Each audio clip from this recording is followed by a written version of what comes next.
আমি এখন মাননীয় সদস্য পারভিন জামান মহিলা আসন ৯ কে তার বক্তব্য রাখার আহ্বান জানাচ্ছি।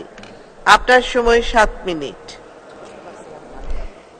মাননীয় স্পিকার, আপনাকে অসংখ্য ধন্যবাদ। এই মহান সংসদে ২০২৪ সালের অধিবেশনে বাজেট বিষয়ে আলোচনা করার সুযোগ পাওয়ায় আমি কৃতজ্ঞতা প্রকাশ করছি। বিশেষভাবে কৃতজ্ঞতা জ্ঞাপন করছি বঙ্গবন্ধুর সুযোগ্য উত্তরসূরি বাংলাদেশ তথা সমগ্র বাঙালির মাথার মুকুট শেখ হাসিনার প্রতি। আমি গভীর শ্রদ্ধা ও কৃতজ্ঞতার সাথে স্মরণ করতে চাই স্বাধীন বাংলাদেশের স্থপতি, সর্বকালের সর্বশ্রেষ্ঠ বাঙালি বিশ্ব নেতা, জাতির জনক বঙ্গবন্ধু শেখ মুজিবুর রহমানকে। শেখ মুজিবুর রহমান, ওই নাম যেন বিশ্ববিয়াসের অগ্নি উগারি বাণ। বঙ্গবন্ধু শেখ মুজিবুর রহমান আমৃত্যু নিজের জীবন পরিচালনা করেছেন বিশ্ব মঞ্চে বাঙালি জাতির মাথা উঁচু করে দাঁড়াবার স্বপ্নে, যার আদর্শ ও উজ্জীবনী শক্তিতে বাংলাদেশ আজ বিশ্ব দরবারে উন্নয়নের এক উৎকৃষ্ট উদাহরণ। মাননীয় স্পিকার, গভীর শ্রদ্ধা ভরে স্মরণ করছি বীর মুক্তিযোদ্ধা ও অমর শহীদদেরকে, যাদের অসীম সাহস ও আত্মত্যাগের বিনিময়ে আমরা অর্জন করেছি একটি স্বাধীন সার্বভৌম দেশ, জাতিসত্তা, পবিত্র সংবিধান, লাল সবুজের পতাকা।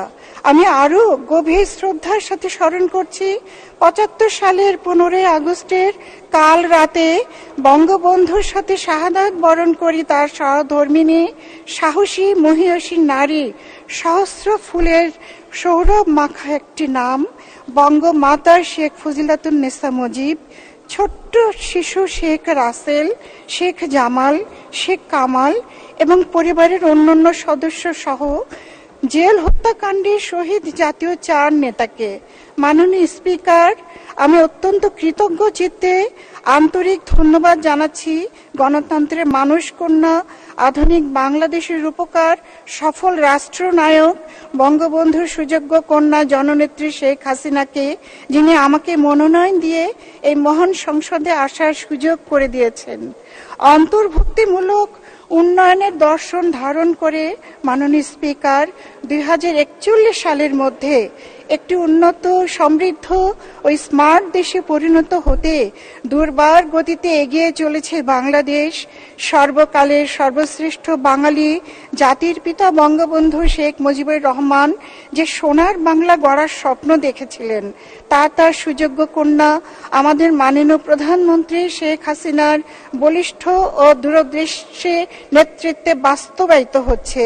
বিশ্ব রাজনৈতিক এবং অর্থনৈতিক পরিমণ্ডলে অনেক বাধা অতিক্রম করে বাংলাদেশ আজ উন্নয়নের মহাসড়কে ছুটে চলেছে দুর্বার গতিতে। জাতির পিতা বঙ্গবন্ধুর হিমালয় সম দৃঢ় নেতৃত্বে সকল প্রতিকূলতা অতিক্রম করে অর্জিত হয়েছে আমাদের স্বাধীনতা। আমাদের অকুতভয় চলার সে গতি এখনো বেগবান হয়েছে, আরো বেশি বেগবান হয়েছে মাননীয় প্রধানমন্ত্রীর হাত ধরে। গত ১৫ বছরে তার নেতৃত্বে বাংলাদেশের জিডিপি বেড়েছে প্রায় ৫ গুণ। বাংলাদেশ পরিণত হয়েছে বিশ্বের ৩৩তম বৃহৎ অর্থনীতিতে। সবার জন্য নিশ্চিত হয়েছে শিক্ষা ও বিদ্যুতের মতো জীবন মান উন্নয়নের জন্য অপরিহার্য নাগরিক সুবিধা। এর ফলে ১.৫ শতকে মাথাপিছু আয় বৃদ্ধি পেয়েছে প্রায় ৪ গুণ এবং চরম দারিদ্র্য নেমে এসেছে ৬% নিচে। মাননীয় প্রধানমন্ত্রী বঙ্গবন্ধুর সুযোগ্য উত্তরসূরি জননেত্রী শেখ হাসিনার নেতৃত্বাধীন সরকারের অর্থমন্ত্রী ৭,৯৭,০০০ কোটি টাকা দেশের ৫৩তম বাজেটে ঘোষণা করেছেন, যা দেশের উন্নয়নের প্রয়োজনীয় পরিস্থিতি মোকাবেলা ও সময়োপযোগী, জনকল্যাণমুখী এবং বিনিয়োগ বান্ধব বাজেট। মাননীয় স্পিকার, বিগত ১৫ বছরে বাংলাদেশের আর্থিক, সামাজিক, স্বাস্থ্য অবকাঠামো, মানব সম্পদ, তথ্য ও যোগাযোগ প্রযুক্তি, বিজ্ঞান সহ সকল ক্ষেত্রে যে উন্নয়ন সংঘটিত হয়েছে তা স্মার্ট বাংলাদেশ বিনির্মাণের ভিত রচনা করেছে। বাংলাদেশ পরিণত হয়েছে বিশ্বের সকল উন্নয়নশীল দেশের জন্য রোল মডেল। বিগত 15 বছরে জিডিপির গড় প্রবৃদ্ধি 6.7% বেশি ছিল এবং মাথাপিছু আয়ের পরিমাণ ছিল 2,73,360 টাকা। একই সময়ে দারিদ্র্যের হার 18.7% এবং অতি দারিদ্র্যের হার 5.6% নেমে এসেছে। মাননীয় স্পিকার, আলোকের এই ঝর্ণাধারায় গত 1.5 দশকে বিদ্যুৎ খাতে উৎপাদন সক্ষমতা 6 গুণ বৃদ্ধি পেয়ে দাঁড়িয়েছে 30,277 মেগাওয়াটে। বর্তমানে দেশের শতভাগ জনগণকে বিদ্যুৎ সুবিধার আওতায় আনা সম্ভব হয়েছে। 2005-06 অর্থ বছরে সরকারি হাসপাতালের সংখ্যা ছিল 35,500, যা বৃদ্ধি পেয়ে বর্তমানে 71,000 হয়েছে। সরকারি ডাক্তারের সংখ্যা 3 গুণ বৃদ্ধি পেয়ে 30,173 জন। সরকারি নার্সের সংখ্যা 3 গুণ বৃদ্ধি পেয়ে 44,357 জন হয়েছে। নার্সিং কলেজ অ্যান্ড ইনস্টিটিউটের সংখ্যা 31টি থেকে বৃদ্ধি পেয়ে 99টিতে দাঁড়িয়েছে। জনগণের স্বাস্থ্য সুরক্ষায় শেখ হাসিনার সরকারের এই সাফল্য অভাবনীয়। মাননীয় স্পিকার, 1 জানুয়ারি সারা দেশে উদযাপিত হয় বই উৎসব। এদিন সারা দেশের স্কুলগুলোতে একযোগে শিক্ষার্থীদের হাতে বিনামূল্যে বই তুলে দেওয়া হয়। সারা দেশে 4,27,00,000 শিক্ষার্থীর হাতে তুলে দেওয়া হচ্ছে নতুন শিক্ষাবর্ষের প্রায় 35 কোটি নতুন বই। 5 গোষ্ঠীর শিশুদেরও 3য় শ্রেণী পর্যন্ত মাতৃভাষায় ছাপানো বই দেওয়া হয়। এছাড়া দৃষ্টি প্রতিবন্ধীদের জন্য ছাপানো হয়েছে ব্রেইল বুক। মাননীয় স্পিকার, 2005-06 অর্থ বছরে আঞ্চলিক ও জাতীয় মহাসড়কের পরিমাণ 12,018 কিলোমিটার থেকে প্রায় 3 গুণ বৃদ্ধি পেয়ে 32,678 কিলোমিটারে উন্নীত হয়েছে। 1 মিনিট মাননীয় সদস্য। 5-06 অর্থ বছরে গ্রামীণ সড়ক 3,133 কিলোমিটার হতে প্রায় 76 গুণ বৃদ্ধি হয়ে 2,37,446 কিলোমিটারে উন্নত হয়েছে।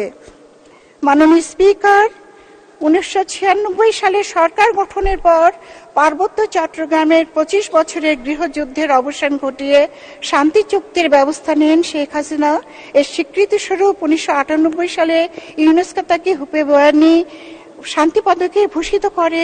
ওই সরকারের সময় ভারতের সঙ্গে 30 বছর মেয়াদী গঙ্গা নদীর পানি বন্টন চুক্তি, যমুনা নদীর উপর বঙ্গবন্ধু সেতু নির্মাণ এবং খাদ্যের স্বয়ংসম্পূর্ণতা অর্জন করেন।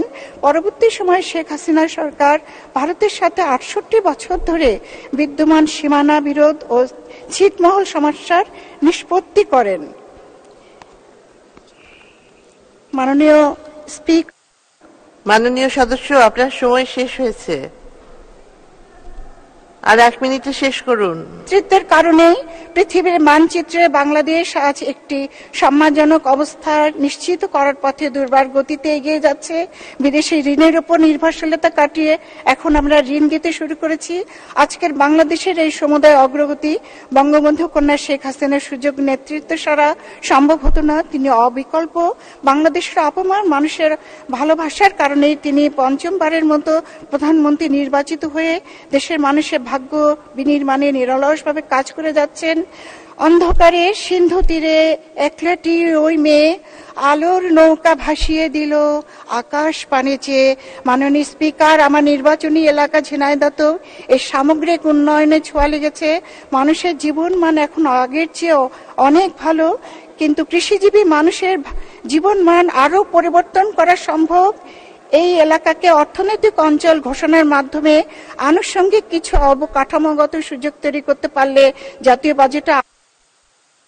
ধন্যবাদ মাননীয় সদস্য।